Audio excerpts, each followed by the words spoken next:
पिछले 100 दिन में हिंदुस्तान की फिजा में बहुत बड़ा बदलाव आया है। आजाद जिंदगी जीते लोग अचानक अपने घरों में कैद होने को मजबूर हो गए। सड़कें सूनी हो गईं, बाजार खाली हो गए। पीएम मोदी ने देश की जनता को संबोधित करते हुए कहा कि हमें इस महामारी का मिलकर मुकाबला करना होगा, क्योंकि जान है तो जहान है, और इसीलिए जरूरी है कि देश भर में लॉकडाउन किया जाए। कोरोना के शुरुआती दिनों में ही सरकार का ये कदम काफी सराहनीय कहा गया। दिन बढ़ते गए, आंकड़े भी अपनी रफ्तार पर रहे, लेकिन जब हम दुनिया के सबसे ज्यादा कोरोना प्रभावित देशों की कतार में आगे आकर खड़े हो गए, तो भारत में लॉकडाउन में ढील देना शुरू कर दिया गया। ये ढील जिंदगी को धीरे धीरे पटरी पर लाने की कवायद थी, लेकिन जनता ने इसे इतनी लापरवाही से लिया कि अब हम दुनिया भर में कोरोना संक्रमितों के आंकड़ों में टॉप 3 में हैं। दरअसल लॉकडाउन का शतक होने के बाद भी न तो लोग सोशल डिस्टेंसिंग के मायने समझ रहे हैं और न ही एहतियात बरत रहे हैं। हालात ये हैं कि शहर में घूमने वालों में 50% ऐसे लोग हैं जो मास्क नहीं पहन रहे हैं। जिन दुकानों को बंद करने का आदेश है, चोरी छिपे वे खोली जा रही हैं। इससे संक्रमण का खतरा बढ़ता जा रहा है। कोरोना वायरस का तांडव शुरू हुए 5 महीने से ज्यादा हो चुके हैं। भारत में कोरोना से लड़ने के लिए 25 मार्च से लॉकडाउन लगाया गया था। लॉकडाउन को 4 बार संपूर्ण तरीके से देश भर में लगाया गया, लेकिन चौथी बार ग्रीन जोन में सरकार की ओर से कुछ रियायतें दी गईं। हालांकि अभी तक संक्रमण में कमी के आसार नहीं दिख रहे हैं। इसके तहत देश में आर्थिक गतिविधियों के संचालन का रोड मैप बनाया गया, ताकि धीमी हो चुकी अर्थव्यवस्था को संभाला जा सके, लेकिन हालात बिगड़ते ही चले गए। इन 100 दिन में जैसे जैसे चरणबद्ध तरीके से लॉकडाउन में छूट मिलती गई, वैसे वैसे कोरोना के आंकड़े भी बढ़ते गए। लॉकडाउन में देश में संक्रमित मरीजों का आंकड़ा 7 लाख को पार कर गया। सवाल यह है कि लॉकडाउन के पहले शतक में हमने कितनी उपलब्धियां हासिल की और कितनी लापरवाहियां की, क्योंकि इन सवालों के जवाब में ही हमारे आने वाले वक्त की तैयारी का जवाब छिपा हुआ है। ब्यूरो रिपोर्ट, जन टीवी, जयपुर।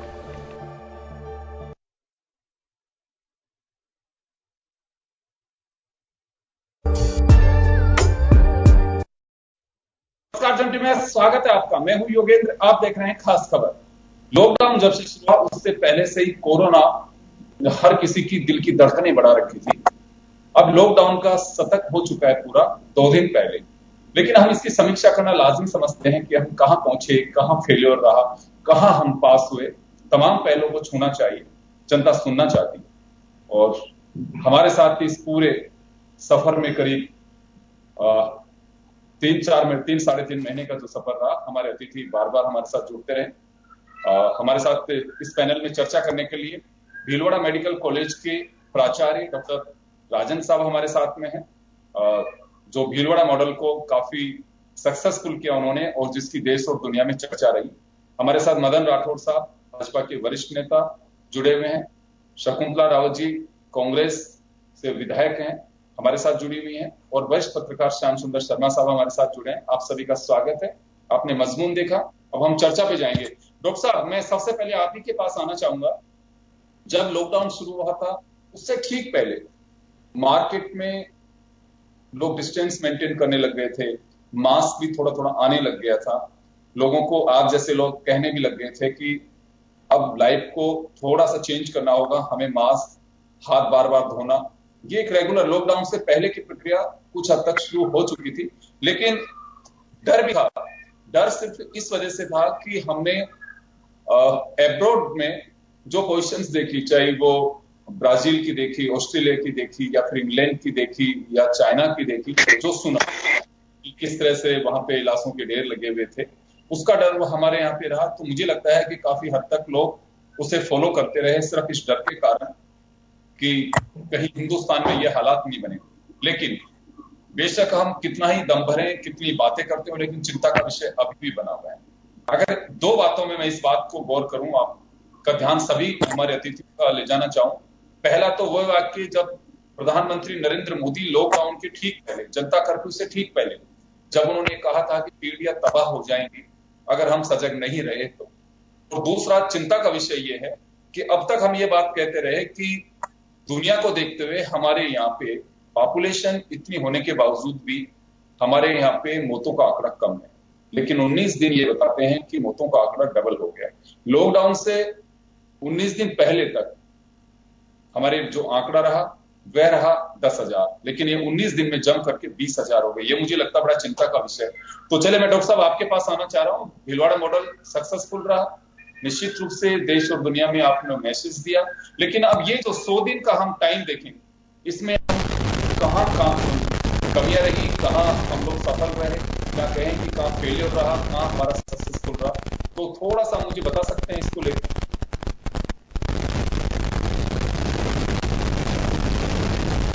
जी डॉक्टर नंदा साहब मुझे सुन पा रहे हैं?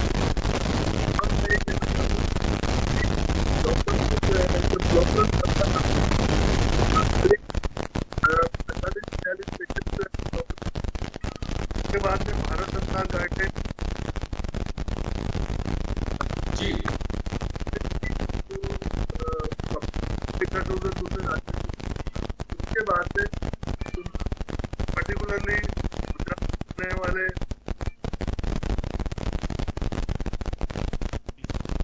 मैं डॉक्टर साहब आपके पास वापस आ रहा हूँ। टेक्निकल इश्यू है आपके यहाँ पे, अभी आवाज आपकी क्लियर नहीं आ पा रही है। मैं श्याम सुंदर शर्मा साहब के पास में जाना चाहूंगा। श्याम जी, 100 दिन का ये सफर, अब तो 100 दिन हो चुके हैं।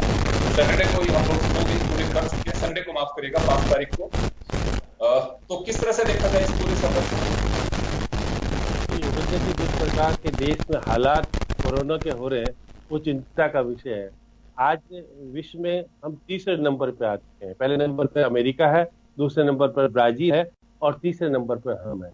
और हमारे यहाँ ये बात तो संतोषजनक कही जा सकती है कि हमारी मृत्यु दर 2.8 है। लेकिन फिर चिंता का विषय ये है कि जब 5 दिन में 1 लाख से ज्यादा मामले आ जाते हैं तो सबको चिंता कर देते हैं। और देखिएगा 3 शहर गिनेंगे, आप देखेंगे मुंबई की बात करें या आप दिल्ली की बात करें या चेन्नई की बात करें, 70% मरीज इन 3 शहरों में है। तो ये तीनों शहर तो हॉट स्पॉट के रूप में विकसित हो रखे हैं। राजस्थान की बात करें तो राजस्थान में भी संख्या बढ़ रही है। आप मुख्यमंत्री जी कह रहे थे कि हमने 41,400 करीब टेस्ट की क्षमता प्राप्त कर ली है। और हमने जैसे ही टेस्ट बढ़ाए 18,000 19,000 जब टेस्ट करने लगे तो 600 700 हमारे यहाँ पर डे केसेस आ रहे हैं। और ये केसेस पहले हमारे यहाँ बहुत कम केसेस आते थे तो हम बहुत चिंतित होते थे, सारी बातें होती थी, लेकिन अब केसेस बढ़ रहे हैं।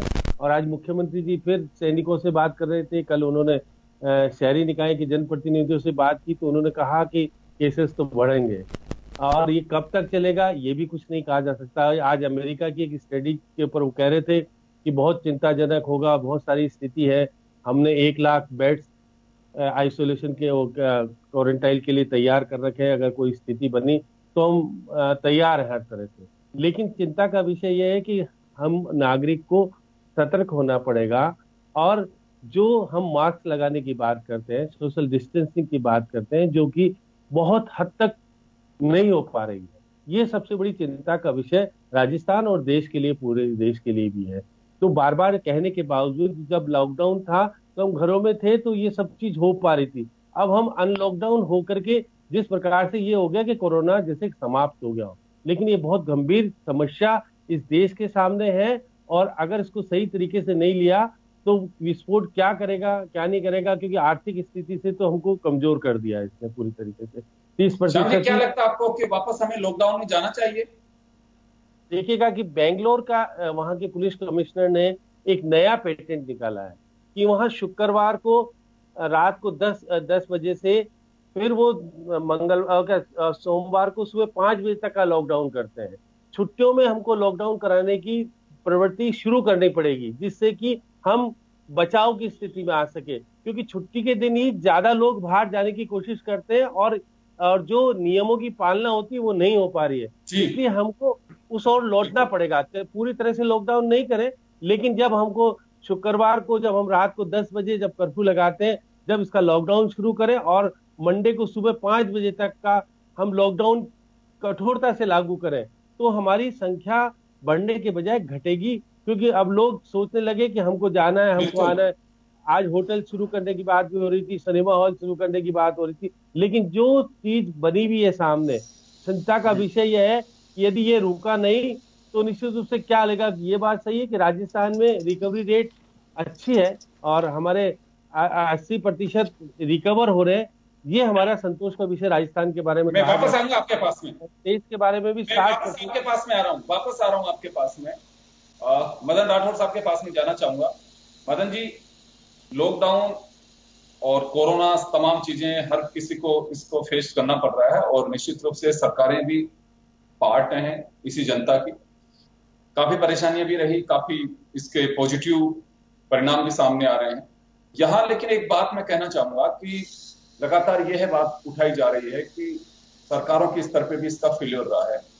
हम ये बात कह सकते हैं कि दुनिया को देख के हमारे यहाँ पे मोर्टेलिटी कम है, मौत का दर कम है, या फिर कहें कि इम्यूनिटी अच्छी है इंडिया की, तो वापस रिकवरी रेट भी काफी अच्छी आ रही है। लेकिन एक भी मौत बड़ा भयावह स्थिति पैदा करती है। और ये 19 दिन जो है, अगर हम आंकड़ों में गौर करें तो 10,000 पहले दिन के लॉकडाउन से लेकर के और 81 डेज यानी कि 81 दिन तक 10,000 लोग मरते हैं और उसके बाद ये जंप करते हैं 19 दिन में ही 10,000 और। तो आप अंदाजा लगाइए कि किस स्पीड से हम जा रहे हैं। तो कहां चूक कहे हम इसे किसी की? देखिए, वैसे यदि आकलन करें पूरे देश का, पहली बात तो ये कि दुनिया की तुलना में भारत की स्थिति काफी अच्छी है जी। दूसरा, भारत में भी हम विचार करें तो पूरे देश में 20,000 के लगभग 20,160 मौतें हुई। उसमें सबसे अधिक महाराष्ट्र में हुई 8,822। इसी प्रकार से देश में 7,20,000 कुल संक्रमित हुए, उसमें अकेले महाराष्ट्र में 2.25 लाख। यानी यूं समझे तो महाराष्ट्र में ज्यादा फैल रहा है, चेन्नई में यानी तमिलनाडु में ज्यादा फैल रहा है और दिल्ली में। ये स्थितियां है। बाकी जो वहां से लोग अप्रवासी जो आए उसके कारण से यहां भी संक्रमण बढ़ा। ये बात बिल्कुल सही है कि राजस्थान में मौत का आंकड़ा तो कम है और संक्रमण की संख्या भी बढ़ी है, रिकवरी रेट्स भी राजस्थान की बहुत अच्छी है। ये सब कुछ ठीक है, लेकिन ये बात भी आपने सही कही कि जो ग्राफ बढ़ा जिस प्रकार से कि 6 अप्रैल को 4,000 था, 26 अप्रैल को 4,800 हुआ, 20 मई को 6,000 हो गया। देश की बात कर रहा हूँ, पूरे देश की बात कर रहा हूँ मैं, पूरे देश की बात कर रहा हूँ। हाँ, तो देश की बात करें तो इसी अनुपात में देश में भी संक्रमण बढ़ा है। तो इसका एकमात्र उपाय जो है कि जनता को जागरूक होना पड़ेगा, सोशल डिस्टेंस मेंटेन करनी पड़ेगी, मास्क लगाना ये अति आवश्यक समझना पड़ेगा, इसको गंभीरता से लेना पड़ेगा, हाथ धोना है, सैनिटाइज करना है, ये सब चीजें गंभीरता से सभी लोगों को मानना पड़ेगा। आज अब क्या हो गया, ठीक है आपने मंदिर बंद कर दिए, ये भीड़, लेकिन बाकी क्या है? कैसे लोग मार्केट में जब खुलता है, सब्जी मंडी खुलती है, तो कैसे लोग एक दूसरे से आगे बढ़ने की कोशिश करते हैं? ये जो क्या किया जाए इसका? क्योंकि देखिए सरकारों का ये कहना है, सरकारों का यह कहना है कि पटरी पे जिंदगी लाना बहुत जरूरी है, विकास पे आना जरूरी है, कोरोना के बीच ही आना होगा। मैं वापस आपके पास लौटूंगा, शकुंतला रावत जी के पास में जाना चाह रहा हूँ। शकुंतला जी, ये 100 दिन का जो पीरियड रहा, आपके नजरिए से किस तरह से इसे देखा जाए? हम सक्सेसफुल माने कि फेलियर माने कि यहाँ ठीक है बीच का कोई रास्ता निकाला जाए, या फिर कहें कि ये तो होना ही था? किस तरह से देखा जाए इसे? ये प्राकृतिक आपदा है और प्राकृतिक आपदा कब आ जाए, किस देश पे आ जाए, किस जगह पे आ जाए, ये तो कोई निश्चित नहीं होता। लेकिन ये भयानक जो प्राकृतिक आपदा आई, मैं तो राजस्थान के मुख्यमंत्री और राजस्थान सरकार और राजस्थान के स्वास्थ्य मंत्री और सबकी बहुत बहुत धन्यवाद दूंगी कि एकदम तुरंत ही संभल गए और लॉकडाउन के साथ साथ में जो पाबंदियां और सख्ती से जो राजस्थान में लागू हुआ, उसका परिणाम था कि अभी तक राजस्थान सुरक्षित था। लेकिन जो बाहर से प्रवासी आ रहे हैं, तो ये जो चीजें थी, इनके बारे में राजस्थान तो बिल्कुल तैयार है, क्योंकि राजस्थान सरकार ने जो व्यवस्था की हुई है, इस तरह से ओवरफ्लो नहीं हुआ जैसे कि देश में ओवरफ्लो हुआ है एकदम से, कि एकदम से सारी चीजों को वही लागू कर देना। एकदम से लागू करने में थोड़ा पूरे देश को दिक्कत आई और बहुत भयानक दिक्कत आई, वो सबके सामने। इसमें हम ये नहीं कह रहे, कोरोना से निपटने के लिए सबने अच्छा काम किया, लेकिन उसके साथ साथ जो राजस्थान सरकार ने किया वो प्रेरणा के लेने के लायक है कि देश को भी उससे प्रेरणा लेनी चाहिए कि किस तरीके से राजस्थान में कोरोना पे कंट्रोल हुआ, किस तरह से सुव्यवस्थित मेडिकल जो व्यवस्थाएं हुई, और किस तरह से जो बाहर के यहाँ प्रवासी थे उनकी व्यवस्थाएं हुई, कोई भूखा नहीं रहेगा, किस तरीके से ये जो सारी व्यवस्थाएं की गई, इस तरीके से शायद अगर पूरे देश को संगठित करके इस तरीके का लागू होता तो पूरे देश में जो कहीं कहीं अव्यवस्थित हुआ वो नहीं होता। आज जो दिन देखना पड़ रहा है ऐसा नहीं होता अगर पूरे देश में वो चीज होती। एकदम लागू करना तो बहुत आसान है, लेकिन उस पे अमल करना बड़ा भारी पड़ गया था। इसमें ये नहीं है कि कोई पार्टी पॉलिटिक्स हो, लेकिन इसमें राजस्थान की तो स्वयं प्रधानमंत्री महोदय ने भी धन्यवाद दिया कि किस तरीके से राजस्थान की सरकार ने राजस्थान के बिल्कुल। लेकिन अब क्या हो गया, अब आपस में खिंचाव क्यों है केंद्र और राज्य के बीच? अब जो बाहर से जो प्रवासी आ रहे हैं, आप देख रहे हैं कि जो बाहर से जो प्रवासी आ रहे हैं उनके कारण राजस्थान में जो वृद्धि हुई है, राजस्थान के स्वयं यहाँ के लोग तो इतना नहीं आए, जो बाहर के प्रवासी आए वो ज्यादा आए। तो जो अदर स्टेट से जो आ रहे हैं या अदर कंट्रीज से जो आ रहे हैं उनके कारण जो स्थिति विस्फोट वाली स्थिति जो हो रही है ये वहां के कारण हो रही है। अगर इन चीजों की वहीं पर जांच हो जाती और वहीं इसका जांच करके सारा ट्रीटमेंट होता तो शायद इस तरीके से यहाँ पर भी अपने यहाँ विस्फोट नहीं हो पाता। तो इन चीजों के लिए अब जो बाहर के आ रहे हैं उनको वहीं से जांच करने की शायद देश के हमारे लीडर जो है वो व्यवस्था करें, जिससे कि ये सब जगह जाकर के जो फैलने की जो अब नौबत आ रही है वो नौबत नहीं आए। जी, लेकिन अभी जैसे श्याम जी ने कहा कि इस पर विचार करना चाहिए सरकार को कि पब्लिक का, देखिए पब्लिक जब आप किसी चीज को खोल देंगे तो वो अपने नजरिए से जाए को घूमने जा रहा है। लॉकडाउन के दरमियान भी हम बहुत सारे लोगों को देखते थे कि कुछ भी किसी भी बहाने, ये तो फिर बाद में थोड़ी सख्ती ज्यादा रही तो उस लिहाज से लोग रुकने लगे, कोई खाना खिलाने जा रहा है और एक दोस्त के साथ में थोड़ा अनाज लेकर के चले सब हम कबूतरों को अनाज खिलाने जा रहे हैं। बहुत सारे लोगों को ऐसा रोका, पुलिस ने रोका, बहुत सारी व्यवस्थाएं भी रही। लेकिन मैं अभी भी एक बात कहना चाहूंगा कि 100 दिन के सफर को हर आदमी अपने श्रेय से ले रहा है। अभी राठौड़ साहब को मैंने सुना, वो बता रहे हैं कि राज्य में चलिए बात सही है कि मौत का आंकड़ा कम है, स्वीकार कर रहे हैं, लेकिन ग्राफ बढ़ता जा रहा है। और दूसरा, महाराष्ट्र को उन्होंने कहा कि महाराष्ट्र अकेले नहीं ही पूरा, चाहे मौत का ग्राफ हो या फिर पॉजिटिव केसेस है उनका ग्राफ हो, वह बढ़ा रहा है। लेकिन केंद्र और राज्य, ये आप लोगों को नहीं लगता कि हमारी ज्वाइंट रेस्पॉन्सिबिलिटी है, लेकिन वो उसके पाले में डाल रहा है। 100 दिन का एक शतक रहा, पहले लॉकडाउन तक सब कुछ ठीक रहा, एक दूसरे की तारीफ भी करते रहे, लेकिन उसके बाद ऐसा क्या हुआ कि बेपटरी हो गई सारी चीजें।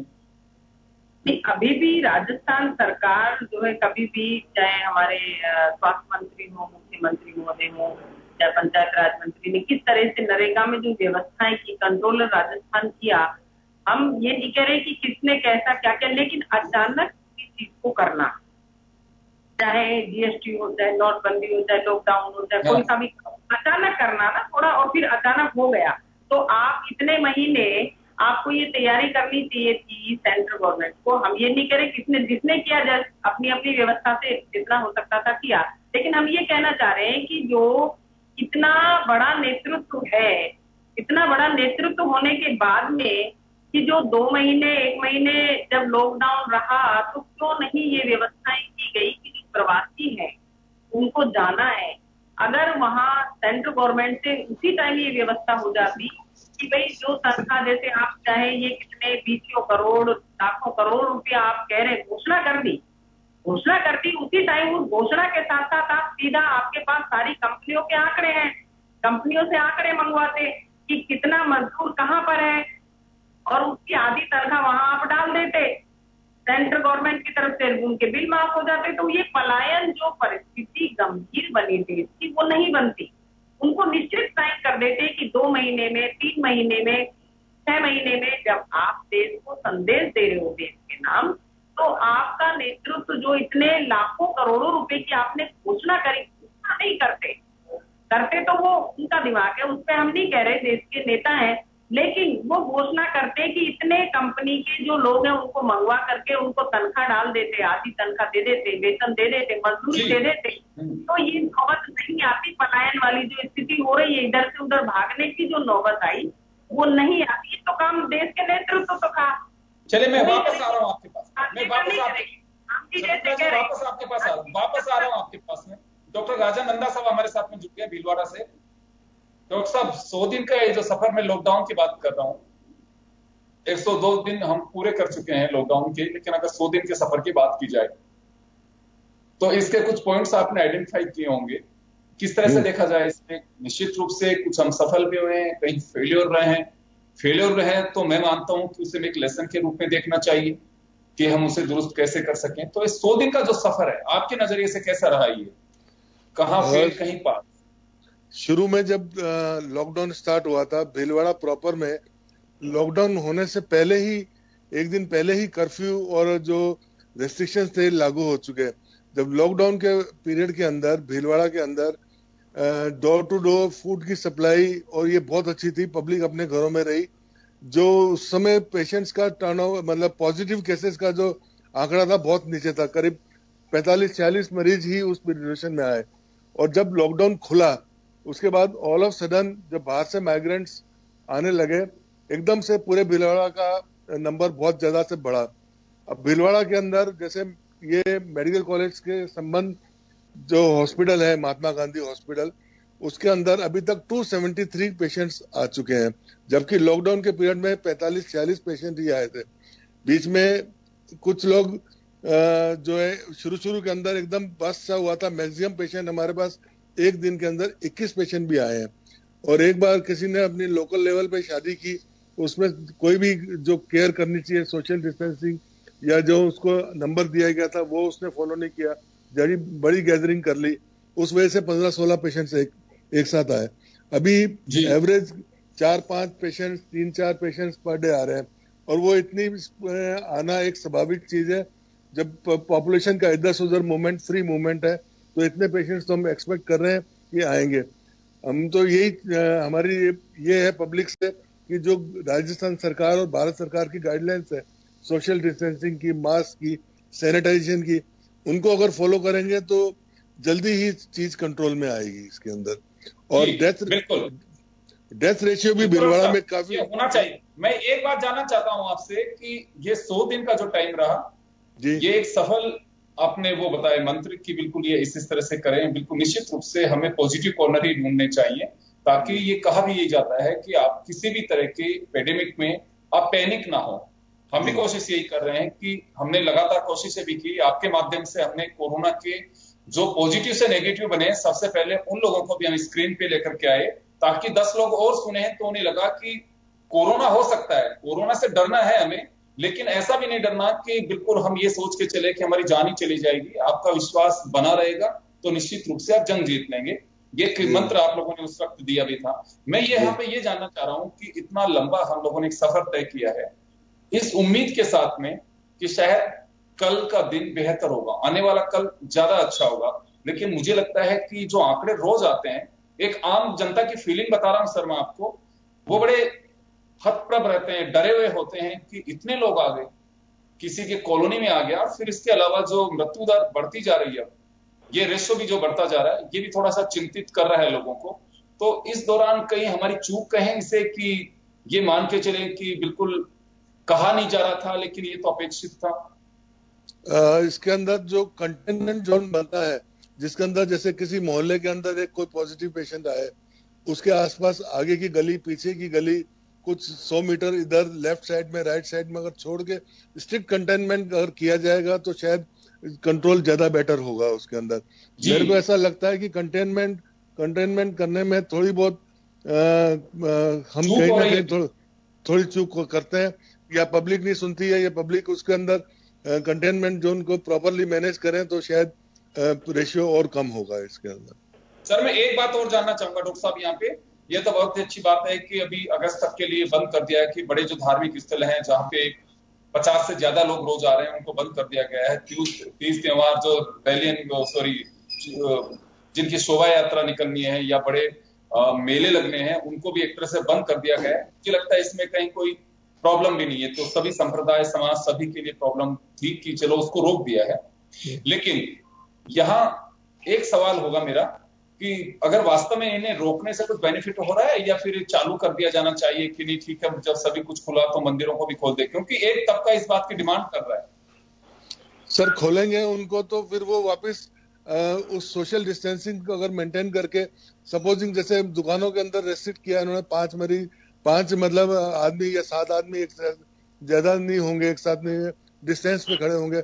मेरे को पर्सनल अपने जैसे लगता है कि मंदिरों में जब जैसे अपने हिंदुस्तान के मंदिर में कुछ घंटे, आधा घंटे के लिए कुछ मंदिर 15 मिनट के लिए खुलते हैं एक सेशन के लिए, फिर वो वापस बंद हो जाते हैं, किवाड़ बंद हो जाते हैं, फिर वापस थोड़े खुलते हैं। उसमें भीड़ जो पड़ती है, एक साथ ही भीड़ आके आती है, फाटक के बाहर खड़े रहते हैं, फिर एक साथ अंदर दौड़ते हैं, फिर वापस, तो उसमें शायद इसको रेस्ट्रिक्ट करना मुश्किल होगा इसके अंदर। तो अभी थोड़ा टाइम बंद रहे तो ज्यादा अच्छा होगा, ये मेरा पर्सनल ओपिनियन है। बाकी भारत सरकार, राजस्थान सरकार जैसा चाहे वैसा वो डिसीजन। नहीं, बिल्कुल निश्चित रूप से सर, सरकारें आई थिंक डिसीजन वही कर रही हैं कि जो उनको फीडबैक दिया जा रहा है, फीडबैक मिल रहा है। हम एक ऐसी पोजीशन पे आकर के अब इस वक्त खड़े हो गए कि जब हम पीछे भी नहीं हट सकते और आगे भी नहीं बढ़ सकते, क्योंकि जो आंकड़े बढ़ते जा रहे हैं उससे एक डर भी लगता है। लेकिन अगर जिंदगी को पटरी पे लाना है, विकास को वापस से लेकर के आना है, तो काम भी आपको करना है। तो एक ऐसी पोजीशन पे है, लेकिन अब इसके बीच के रास्ते क्या तलाशे जाएं, कहां सजग रहने हैं, ये छोटे से ब्रेक के बाद हम चर्चा करेंगे। या रुकेंगे छोटे से ब्रेक के लिए।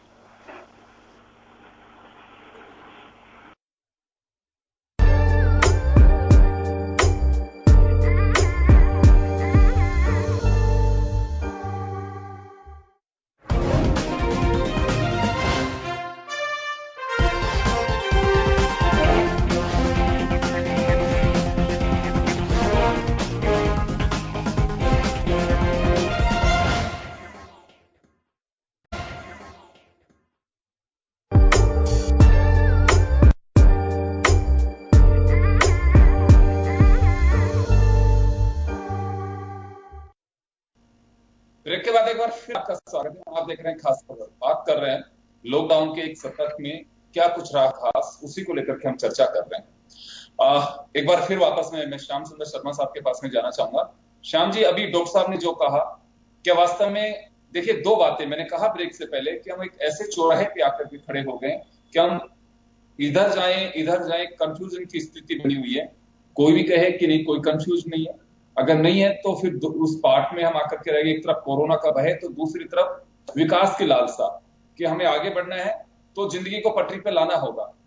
केवल सरकारों की सोच नहीं, आम आदमी की भी है कि रोजी रोटी का क्या होगा मेरा इतना, क्योंकि हमारे पास में, मुझे जो लग रहा है कि इतनी व्यवस्थाएं है नहीं कि हम बैठा करके किसी को 6 महीने तक लोगों को घर में बैठा दें, 3 महीने तक घर में बैठा दें और सबसे कहें कि पूरा खाना खर्चा सब कुछ तुम्हारा सरकार दे रहे, लेकिन आप घरों में बैठे रहो।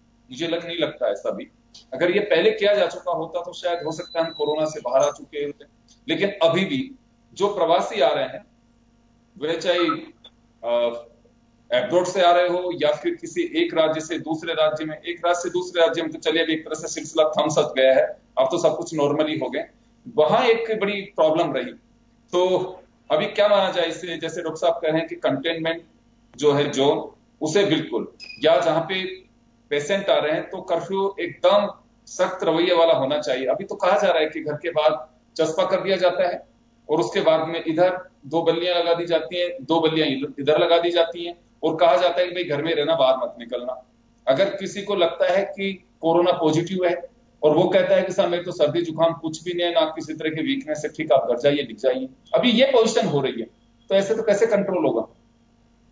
देखिए योगेंद्र जी, क्योंकि संख्या तो तेजी से बढ़ रही है, उसमें दो राय नहीं है, लेकिन चिंता का विषय अब ये है कि ये बढ़ने से अब हम, डॉक्टर साहब सही कह रहे थे कि कंटेनमेंट जोन को सही तरीके से लागू किया जाए और उसको कंट्रोल करने का एक सबसे बड़ा तरीका ये है कि रूट लेस कर दिया जाए, उसको बिल्कुल संपर्क सूत्र समाप्त कर दिए जाए, तो इसको कंट्रोल किया जा सकता है। और राजस्थान में जिस प्रकार का वातावरण अब हो रहा है, देखिएगा कि हमने 20 जिलों में टेस्टिंग तो की क्षमता तो प्राप्त कर ली है, लेकिन टेस्टिंग की जो 40,000 से ज्यादा हम टेस्टिंग करने की क्षमता रखते हैं, लेकिन टेस्टिंग कितनी कर रहे हैं? अब टेस्टिंग बढ़ाई है 2-3 दिन में, लेकिन बढ़ाने के साथ बढ़ाएंगे नहीं तो हम पता ही नहीं लगा पाएंगे। देखिए भारत में, मैं यही कह रहा था कि अमेरिका में, देखिए हम तीसरे नंबर पे, अमेरिका ने अभी तक कर दिए आपके 3.76 करोड़ टेस्टिंग कर दी है, और उसके अलावा अगर आप ब्राजील की बात करें तो ब्राजील ने वहां कर दिए 33 लाख, और क्योंकि वहां 21 करोड़ जनसंख्या है, 33 लाख उन्होंने टेस्टिंग कर दी। और अमेरिका की जनसंख्या 33 करोड़ है, उन्होंने टेस्टिंग कर दी। और हम टेस्टिंग के मामले में अभी भी हम 1 लाख कर पाए हैं, पूरे भारत में 1 लाख से ज्यादा नहीं हो पाई। और राजस्थान में हम कह तो रहे 40,000 की क्षमता है, लेकिन कर नहीं रहे। अगर नहीं करेंगे, जब तक हम देखिए, अब तक जिसका हो रहा है पॉजिटिव, वो अगर उसको टेस्टिंग होकर के पता लग जाएगा तो हम उसको सीमितता के दायरे में रख देंगे, उसको आगे नहीं बढ़ेगा। और अगर हमको पता ही नहीं पड़ेगा कि अगर कोरोना पॉजिटिव है और वो अगर स्वच्छंद रूप से घूमता रहा, तो कितने बड़े नुकसान पहुंचाएगा पूरे प्रदेश में, कहाँ जहां जहां जाएगा वो फैलाता जाएगा। इसलिए कंट्रोल करने के लिए टेस्टिंग की सुविधा जो हुई है उसको हमको तेजी से बढ़ानी चाहिए और कोशिश करनी चाहिए कि उस एरिया की टेस्टिंग तो हो जाए जहां कोरोना पॉजिटिव आ रहा है, उस एरिया को तरीके से छान लेना चाहिए जिससे कि आगे नहीं बढ़े। और हम कह रहे हैं 1 लाख का हमने टारगेट बना रखा है कि हम क्वारंटाइन करने की स्थिति में है, लेकिन सही बात है, जब स्थिति खराब होती तो आपने भी जयपुर में देखा था या बाकी जगह देखा था क्या स्थिति बनती है। कोटा के अस्पताल में जो कुछ देखने को मिला वो कहीं ना मिले, ये तो बात सही है। मुख्यमंत्री जी निश्चित रूप से विषय करते हैं, सतर्क करने की कोशिश करते हैं, लेकिन नीचे तक संदेश जिस तरह से जाना चाहिए नहीं जा पा रहा। 2 विधायक भी आज पॉजिटिव है, वो एक तो एम्स में जोधपुर में भर्ती हैं, दूसरे जेपी चंदेलिया जी हैं, तो भी जानते हैं, एक बीजेपी के हैं। तो मुख्यमंत्री ने दोनों के लिए चिंता व्यक्त की है, दोनों को कहा है कि इनके इलाज सही तरीके से होना चाहिए। लेकिन आम व्यक्ति की भी चिंता उसी प्रकार से करनी पड़ेगी जिस प्रकार से आप विधायक की कर रहे हैं, क्योंकि आम व्यक्ति भी इतना ही जरूरी है प्रदेश के लिए जितना कि वीआईपी जरूरी है। तो इसलिए मैं कह रहा हूं कि बार बार हम देखिए, दिल्ली में 1 लाख केसेज है, मुंबई में 84,000 केसेज है, चेन्नई में 68,000 है। तो ये जो हॉट स्पॉट बने हुए हैं उसको कंट्रोल कैसे किया, जैसे आगरा की स्थिति, इंदौर की स्थिति, आपके गुजरात की अहमदाबाद की स्थिति चले जाइए, तो सारी जगह हमारी लापरवाही कुछ न कुछ रही है और उसके कारण हम उसका आज नतीजा सबको भुगतना पड़ता है। तो हम बार बार कह रहे हैं कि श्याम जी मैंने वही पूछा आपसे कि क्या ऐसे में वापस से कहीं को लॉकडाउन का विकल्प हो सकता है सरकार के पास में, क्योंकि स्थितियां देखिए 2 बातें अभी आने लगातार में आप लोगों से मेरा सवाल यही होगा कि एक तरफ आपको विकास पे जिंदगी लानी है और दूसरी तरफ आपके पास में कोरोना का खतरा है, अब मुकाबला इसी के बीच होना है। तो फिर कैसे, अगर आपको मुकाबला करना है तो फिर आपको यही स्टैंड लेना पड़ेगा कि आपको बिल्कुल ओपन करना पड़ेगा सब चीजें। अभी मैं शकुंतला जी के पास में जाऊंगा, राहुल गांधी जी ने सवाल खड़ा किया है इसी 100 दिन के सफर की अगर हम बात करें तो उन्होंने कहा कि मोदी जी ने सब कुछ अनलॉक कर दिया है, तो इसके कुछ मायने हैं। अनलॉक किया गवर्नमेंट ऑफ इंडिया ने, राज्य जिनको अब लगता है कि हमारे स्तर पे स्टेप उठाने, कुछ राज्यों ने लॉकडाउन बढ़ा भी दिया है, तो कुछ अपने स्तर पे भी स्टेप्स उठा सकते हैं कि अगर ऐसा कुछ करना है। तो सवाल दोनों तरफ से उठ रहे हैं। अगर यहाँ बीजेपी बात करती है तो स्टेट गवर्नमेंट का फेलियर बताती है, स्टेट गवर्नमेंट अगर बात करती है तो केंद्र सरकार की का फेलियर बताती है कि माइग्रेंट का अगर समय रहते व्यवस्था कर लेते तो ऐसे हालात नहीं बनते। राहुल गांधी अभी वेंटिलेटर्स पे सवाल खड़ा कर रहे हैं। तो दोनों तरफ से ये लॉकडाउन का जो टाइम रहा इसमें जम के बयानबाजी भी काफी रही है, सियासत भी होती रही है। तो शकुंतला जी आपके पास में आना चाहूंगा कि क्या लगता है आपको, सरकार कुछ स्टेप उठा सकती है कि 2 बातें, जिंदगी को पटरी पे भी लाना है और कोरोना के भी डर है, तो कैसे निकलेंगे अब इससे बाहर? बिल्कुल दोनों ही बातें हैं इसमें कि जिंदगी को पटरी पे भी लाना है, विकास भी करना है अपने स्टेट का भी। जो जहां तक राहुल जी ने बात कही है वो पूरी सोच समझ के कही है, क्योंकि पूरे भारत देश में कोई भी स्टेट, कोई भी सरकारें हो, कोई भी स्टेट इतना सेंट्रल गवर्नमेंट की मदद के बिना संपन्न नहीं है कि वो प्रत्येक जिले में या तो सैंपलिंग ले सकता है, लेकिन जांच मशीनें नहीं है कि जहां से जांच आ जाए। तो जो स्टेट जितना कर सकता है, राजस्थान सरकार ने जितना कर सकती थी अपने अधिक से अधिक जन सहयोग से हो, सरकार की तरफ से हो, जितना अधिक किया भारत देश में। मैं नहीं कहती कि किसी ने अच्छा किया, लेकिन जो देश के प्रधानमंत्री जी कह रहे हैं तो इसका मतलब अच्छा रिजल्ट था अपना, और इसीलिए अच्छा कह रहे हैं।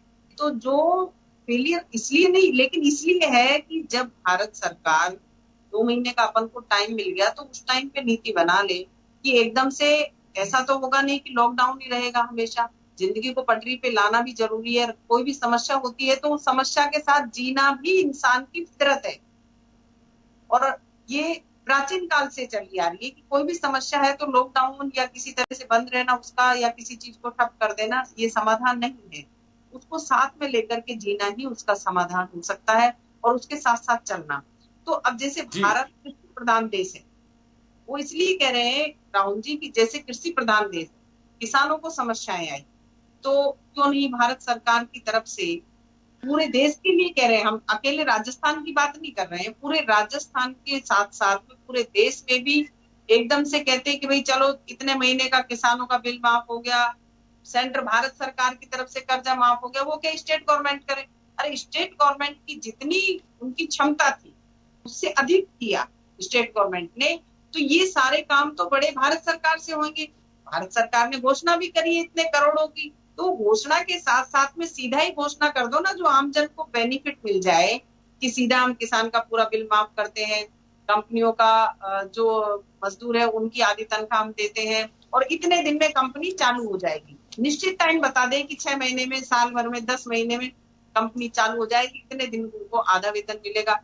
तो जो घोषणा है करोड़ों की, भारत सरकार उसको वितरित करे और स्टेट को संबल प्रदान करे, हर स्टेट को संबल प्रदान करे, तभी इससे अपन जीत पाएंगे और विकास की गति भी बन पाएगी। क्योंकि स्टेट गवर्नमेंट पूर्ण स्वयं इतनी क्षमता नहीं रखते, उनको भारत सरकार को मदद देनी ही पड़ेगी, और भारत सरकार जब मदद करेगी तभी स्टेट आत्मनिर्भर बनेगा। अगर भारत सरकार नहीं करेगी, हाथ खींचेगी, तो इस तरह से थोड़ी होगा, क्योंकि भारत सरकार का ही तो राज्य सरकारें हैं। वही देश की में भारत देश में ही तो राज्य सरकार, तो ये एक दूसरे पे लाठी लगाने की वजह भारत सरकार अपने स्टेटों को संबल प्रदान करे, उनको सब तरह से आर्थिक स्थिति से मजबूत करे, घोषणा की बजाय उसको धरा पर लेकर के आएगी तो ही होगा।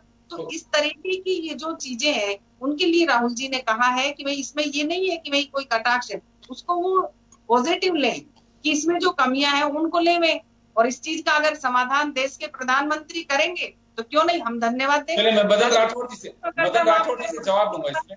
मदन राठौड़ साहब से जवाब लेंगे, मदन जी से जवाब लेंगे। मदन जी आपके पास आना चाहूंगा। कांग्रेस राहुल गांधी एक बात कहती है कि लॉकडाउन में बीजेपी का रवैया बदला है, डेमोक्रेटिक सिस्टम को भी पूरी तरह से क्वारंटाइन में रखा हुआ है। अगर कहीं कोई कमी है, खामी है, उसे बताया जाता है तो उसे बिल्कुल जैसे अभी शकुंतला जी कह रहे हैं उसे पॉजिटिव लेना चाहिए कि कहीं कमी है तो उसे दुरुस्त किया जाना चाहिए। लेकिन पूरी बीजेपी फिर राहुल गांधी के पीछे पड़ जाती है, ये कांग्रेस का कहना है ऐसा। तो आप लोगों को अगर कोई कमी बताई जाती है, लोकतांत्रिक देश है, तो उसे उसी तरह से लेना चाहिए। हो सकता है कि कोई चीजें जो बताई जाती हैं कारगर हो सकती हैं। राहुल गांधी ने आज भी ट्वीट किया है।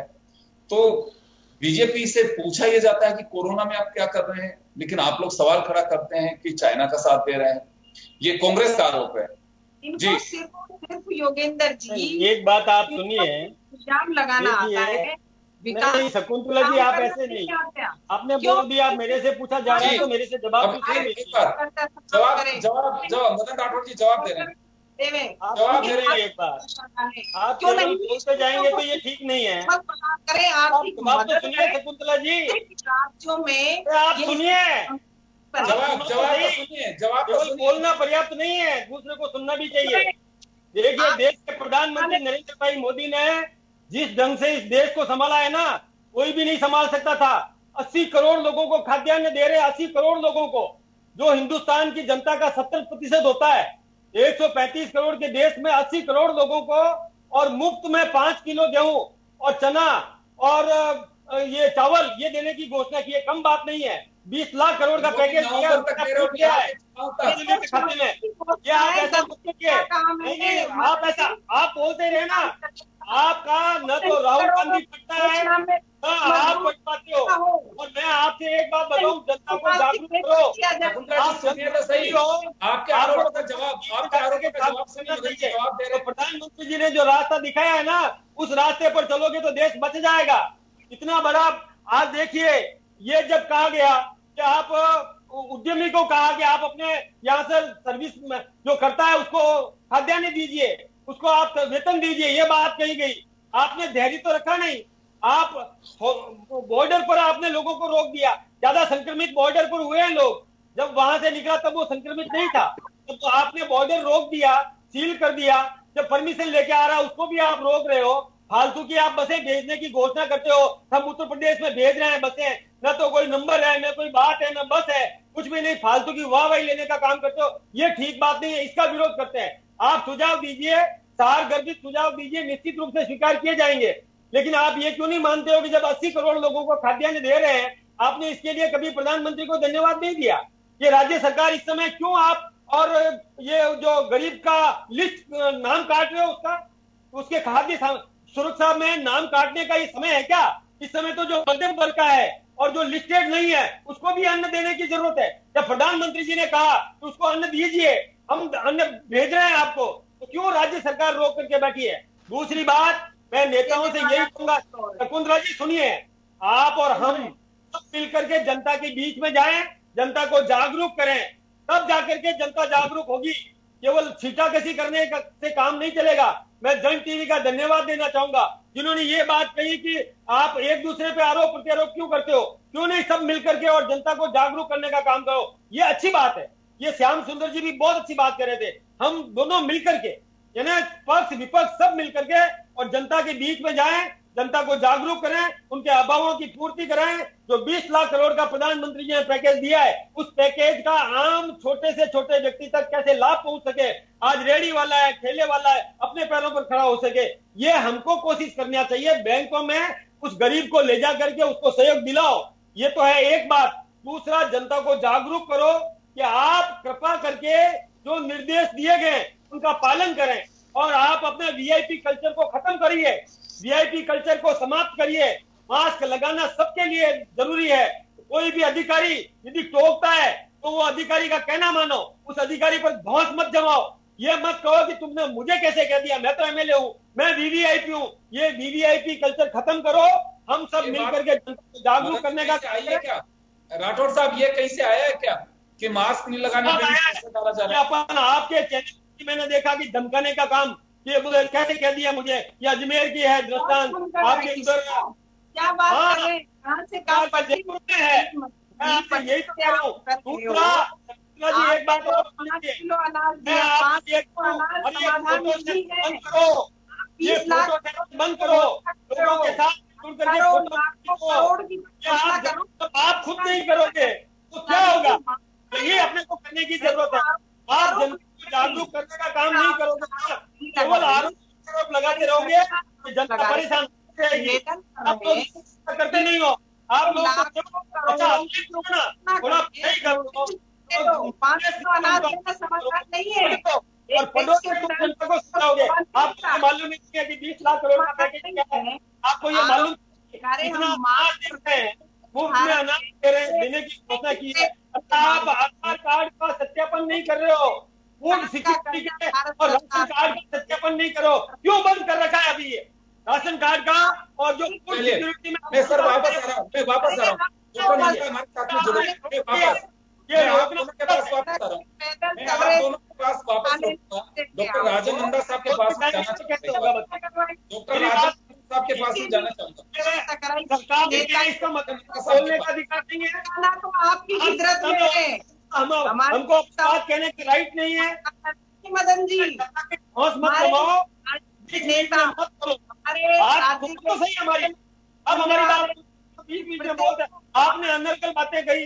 अरे राहुल जी को कहो थोड़ा पढ़े, कि कोई भी हो, राहुल जी को कहो थोड़ा पढ़ेंगे तो कोई बात सही भी रखेंगे। चले मैं सर दोनों के पास आऊंगा वापस, मैं दोनों के पास वापस आऊंगा, मैं दोनों के पास आऊंगा। मैं एक बार डॉक्टर नंदा साहब के पास भी जाना चाहूंगा। डॉक्टर साहब मैं आपके पास आना चाह रहा हूँ।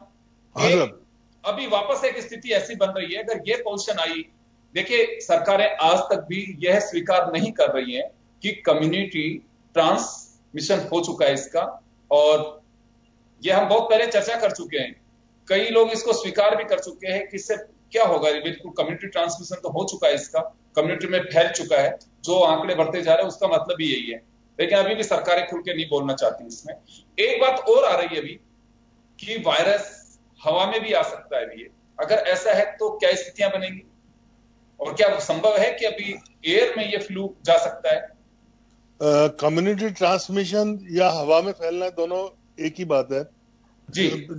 जो पेशेंट्स जैसे कोई पेशेंट आता है उसकी हिस्ट्री ली जाती है कि इसकी कॉन्टैक्ट ट्रेसिंग क्या है, इसने कहां से सोर्स से इसने अपना इन्फेक्शन लिया होगा। अगर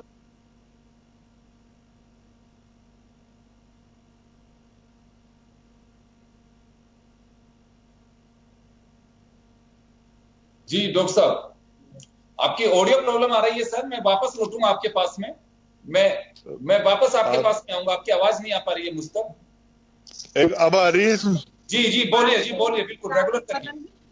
मैं ये कह रहा हूँ कि सब जिस पेशेंट्स का कॉन्ट्रैक्ट ट्रेसिंग नहीं निकलती है कि उसको इन्फेक्शन कहाँ से लगा होगा, वो एक तरह से इसको यही मानना चाहिए कि वो आर ससेप्टिबल पेशेंट्स हैं जो वायरल को कम्युनिटी स्प्रेड की तरफ ले जाएंगे, क्योंकि उन्होंने कहां से पकड़ा है इन्फेक्शन ये पता नहीं पड़ता है। जब उन्होंने कहां से पकड़ा तो वो उन्होंने मोस्ट प्रोबेबली कम्युनिटी स्प्रेड मानो या हवा से मानो, उस तरह से उन्हें जब वो यही नहीं पता कि उसने किसी कॉन्टैक्ट से पकड़ा है, तो वो एक ऐसे पेशेंट्स हैं जो कि कम्युनिटी स्प्रेड की तरफ बढ़ा सकते हैं इस चीज को। तो उनके ऊपर ज्यादा ध्यान देने की आवश्यकता है कि जिनका सोर्स नहीं पता पड़ रहा है, जिन पेशेंट्स का हम जिसे कोरोना स्प्रेडर के रूप में भी अभी चिन्हित कर सकते हैं। कोरोना स्प्रेडर के रूप में हाँ, बिल्कुल उस और ध्यान रखना चाहिए। सब्जी मंडी में कोई सब्जी बेच रहा है, कहीं को पतासी बेच रहा है, मास्क नहीं लगाया, उसने दस्ताने नहीं पहने हुए हैं, तो मुझे लगता है कि इस और बिल्कुल अब ध्यान दिया जाना चाहिए और सरकार को यहाँ पे थोड़ी सी सख्ती दिखाने की आवश्यकता होगी। मैं श्याम सुंदर शर्मा साहब के पास में जाना चाहूंगा। श्याम जी, जैसे डॉक्टर साहब कह रहे हैं, अगर कम्युनिटी ट्रांसमिशन की पोजीशन में आ चुके हैं और चलिए अगर वह थर्ड स्टेज जो होती है कम्युनिटी ट्रांसमिशन की भी जो थर्ड स्टेज जिसमें एयर में फ्लू आ सकता है, वहां तक अगर हम पहुंच रहे हैं तो मुझे लगता है कि बड़ी भयावह स्थिति जिसे यूएस में कहा जा सकता है कि वहां ऐसी पोजीशन बन चुकी है। लेकिन अभी सुना मदन जी और शकुंतला जी, दोनों तरफ से हालात यही चल रहे हैं। अगर कहीं अवसर भुनाने की बात आती है तो कहा यह जाता है कि बिल्कुल ये मोदी साहब का किया हुआ है या गहलोत साहब का किया हुआ है। अदर स्टेट में जो भी मुख्यमंत्री होंगे, अगर कहीं फेलियर होता है तो एक दूसरे के पाले में वोट डाली जाती है। मेरे समझ में नहीं बैठ रही कि देखिए कहीं से बीमारी आई है, हमारे यहाँ पे इसे तैयार नहीं किया गया, हम इसका मुकाबला कर रहे हैं, तो अभी भी क्यों इस पे सियासी दावपेच खेले जा रहे हैं? मैं मदन जी की बात सुन रहा था, प्रधानमंत्री ने दिया है, प्रधानमंत्री खुद कह चुके कि उनकी तरफ से नहीं, ये किसानों का और जो आपका टैक्स देने वाला है उसका धन्यवाद दे रहे थे प्रधानमंत्री जी। मदन जी, आप क्यों प्रधानमंत्री जी के लिए कहते हो कि प्रधानमंत्री जी ने दे दिया? देश के नागरिक की बचत है, उसमें से प्रधानमंत्री जी दे रहे हैं। तो आप 100 ग्राम तो दे रहे हो अनाज रोज का, और 40 ग्राम दे रहे हो दाल। अब आप बता दीजिएगा कि व्यक्ति इतना ही खाता है कि रोज? इसलिए कम दिया है आप देने की, क्योंकि उन्होंने कहा कि त्योहारी का टाइम आ रहा है, मौसमी बीमारियों का टाइम आ रहा है, और बंगाल का चुनाव आ रहा है, बिहार का चुनाव आ रहा है, और फिर यूपी का चुनाव आ रहा है। तो चुनाव को देखते हुए गरीब का वोट सबको चाहिए, कांग्रेस को भी चाहिए और बीजेपी को भी चाहिए। इसलिए प्रधानमंत्री जी जानते हैं कि गरीब को अगर कुछ देंगे नहीं तो हम कहेंगे कैसे कि हमने आपको परेशान किया। इसलिए गरीब को ये कहलाने की जरूरत नहीं है। गरीब को कुछ दे करके आप कहिए मत कि हमने इतना उनको दे दिया। अरे उनको पेट भरने के लिए नहीं दे पा रहे हो पूरा का पूरा, क्योंकि वो सबसे ज्यादा दुखी है। मुख्यमंत्री जी भी बार बार कहते हैं कि सबसे ज्यादा दुखी है तो आज आम नागरिक दुखी है, जिसको क्या दे पा रहे हैं। अब देखिए कि राजस्थान में कह रहे हैं कि 8 रुपए का सुबह का खाना देंगे, 8 रुपए का शाम का खाना देंगे। हमारे यहाँ इंदिरा रसोई योजना शुरू कर रहे हैं, क्योंकि पहले वसुंधरा जी ने अन्नपूर्णा योजना शुरू कर रखी थी।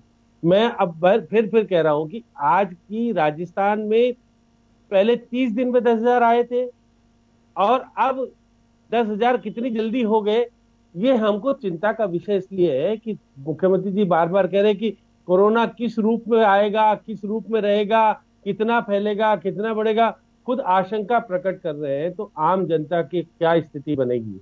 वो नहीं कह रहे हैं कि कोरोना रुकने वाला है, लेकिन हमको कोरोना के साथ जीना भी पड़ेगा और कोरोना की चुनौती को स्वीकार करते हुए अपनी जीवन रेखा को भी चलाना पड़ेगा। आय कैसे बने? अब हम केवल हमेशा तो लॉकडाउन नहीं कर सकते, लेकिन जो इसके बचाव के है स्थिति है उसको कंट्रोल करने के लिए हर नागरिक का दायित्व बनता है। कोशिश करें कि मास्क लगाएं, सोशल डिस्टेंसिंग रखें। इस प्रचार प्रसार को हर नागरिक को करना है। अगर क्योंकि बहुत सारे लोग नहीं है अवेयरनेस, तो आपका दायित्व बनता है कि भाई आप बाहर निकल रहे हैं तो आप मास्क लगाइए, सोशल डिस्टेंसिंग रखिए, एक जगह लोग मत इकट्ठे हुए, धार्मिक स्थलों को नहीं। श्याम जी मैं रोकना चाहूंगा, मैं मदन जी और शकुंतला जी के पास में एक मिनट की बात करना चाहूंगा आप लोगों से। देखिए मदन जी, आप जनप्रतिनिधि रहे लंबे समय तक और अभी भी जनता से टच में, पदाधिकारी हैं पार्टी के, बीजेपी के। शकुंतला जी जनप्रतिनिधि भी हैं, प्रदेश पदाधिकारी भी रही हैं। आप लोगों का ज्यादा इफेक्ट हो सकता है, आपका रोल इफेक्टिव हो सकता है। अभी हमें जो जिस मार्ग पे अभी जिस स्थिति में आ चुके हैं, वहां जागरूकता सबसे बड़ी बात है। पहले दिन से जागरूकता होनी चाहिए थी, की भी है लोगों ने, आप लोगों का भी काफी सहयोग रहा। लेकिन मेरा ये मानना है कि अभी भी आप लोगों के बीच कहीं ना कहीं कॉम्बिनेशन, कोऑर्डिनेशन का अभाव है। अब वो वक्त आ चुका है कि केंद्र सरकार के गाइडलाइन के तहत, केंद्र सरकार की लीडरशिप में सभी राजनीतिक दलों को सर्वदलीय बैठक बुलाने की तो मुझे लगता है अब ज्यादा आवश्यकता है। और वहां तय होना चाहिए कि अब हम अवेयर करें लोगों को और इससे सख्ती से पालन करें। कोई इसमें कंप्रोमाइज नहीं होना चाहिए कि सब मास्क लगा के आया था, पुलिस वाले ने रोक लिया, एक बार लो सुनिए बात करिए इससे। वो मुझे लगता है कि स्थितियां खत्म करनी चाहिए। अगर कोरोना से हम, ये तो है नहीं कि आज हम कर लेंगे अगले महीने खत्म हो जाए कोरोना, बिल्कुल नहीं होगा, लेकिन हम लगाम लगा सकते हैं। तो वास्तव में कुछ आप लोगों के पार्टी स्तर पे ऐसी कुछ चर्चाएं हैं कि हमें ये करना चाहिए।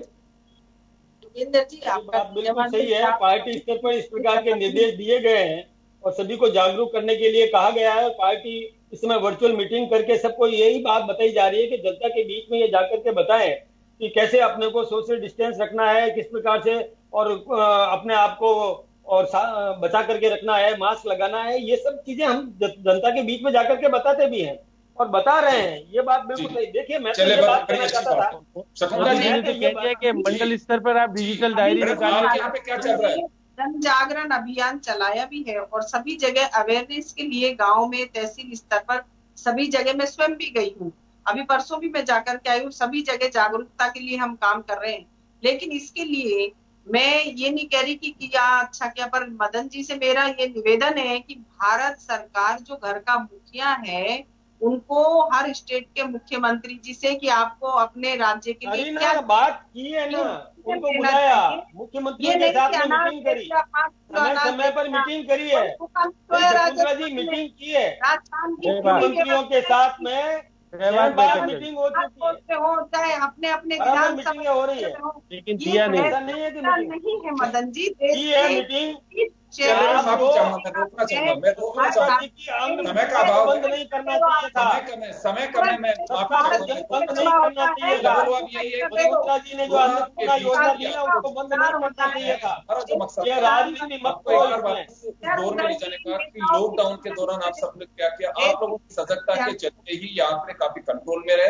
ये पॉजिटिव पॉइंट देखना होगा, इसमें कहीं कोई डाउट नहीं। हर व्यक्ति जो इसमें सहयोग कर सकता था किया, हम इसे खारिज बिल्कुल नहीं करते।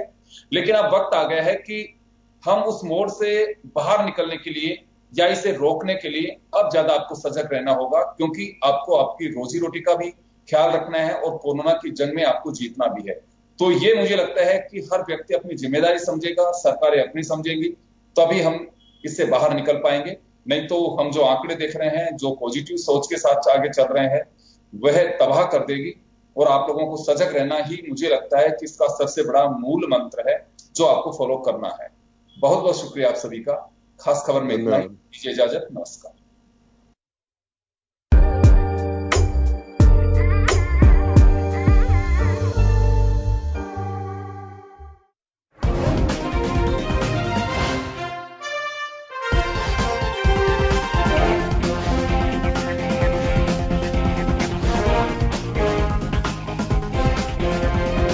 जन टीवी की लेटेस्ट अपडेट पाने के लिए हमारे चैनल को जरूर सब्सक्राइब करें और नोटिफिकेशन पाने के लिए बेल आइकॉन दबाएं।